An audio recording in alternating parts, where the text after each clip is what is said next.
Unang-una, kung yung akong tularan kasi ako, pera kasi ako kaya hindi ko na kailangan mong trabaho.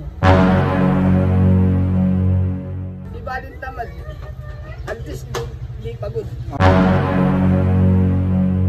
Ano yun? Sapat na para sa yun? Buti hindi ka nagtatrabaho? Katrabaho ko dahil lalo akong sumakit lang katawan ko din. Ayaw mo sumakit yung katawan mo. Kung bibigyan ka ng pagkakataon ng mayor, ng governor, ng presidente na magtrabaho manilbihan sa mga bahay-bahay nila o kaya sa mansyon, sa munisipyo, sa mayor's office, sa governor's office, tatanggapin mo naman? Ay, hindi na. Ayoko. Ayaw mo? Malaking oportunidad yun para sa'yo. Siyempre, sa loob ng 37 years, wala kang trabaho. Ganon yung bibigay na malaking oportunidad. Yun nga. Di, sasagot na katawan ko din. Kumbaga, ayaw mo talaga sumagot yung katawan mo. Paano ka ba kumakain? Saan ka kumukuha ng pagkain mo? Saan ka naliligo? Saan ka natutulog? May sariling bahay naman kayo? May sarili kami bahay. Tatay ko nasa ibang bansa. Tatay mo nasa ibang bansa, kaya ayaw mo na magtrabaho na. Ano yun? Sapat na para sa iyo, nasa ibang bansa yung tatay mo. Mama mo nasa bahay lang. Sapat na para sa iyo. Sabi ko rin, buwan-buwan, nagpapadala ang papa ko. Buwan ba nagpapadala yung papa mo? 100,000. Malaki yun ha. Pero dapat magtrabaho ka rin kasi kalaki-laki ng katawan mo. Hindi ko na kailangan mag- Hindi mo na kailangan magtrabaho.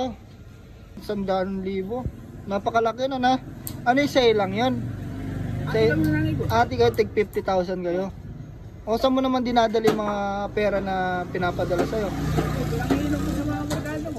Ayaw mo talaga magtrabaho? Ayoko. Ipapasok sana kita dun sa mayor's office eh.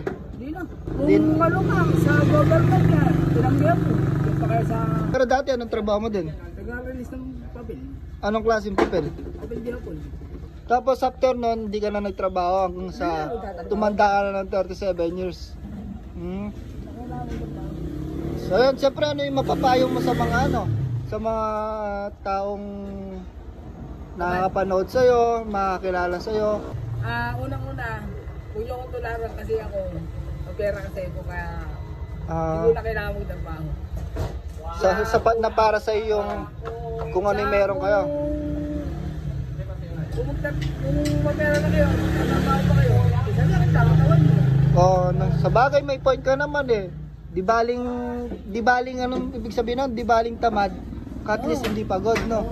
Yun yung pinaka-mindset mo, no? Yung pagka-moto. Moto, no? Di baling tamad. At least hindi pagod. So yun. Maraming salamat, boss to. Yung mamen. Ayan, ngeng.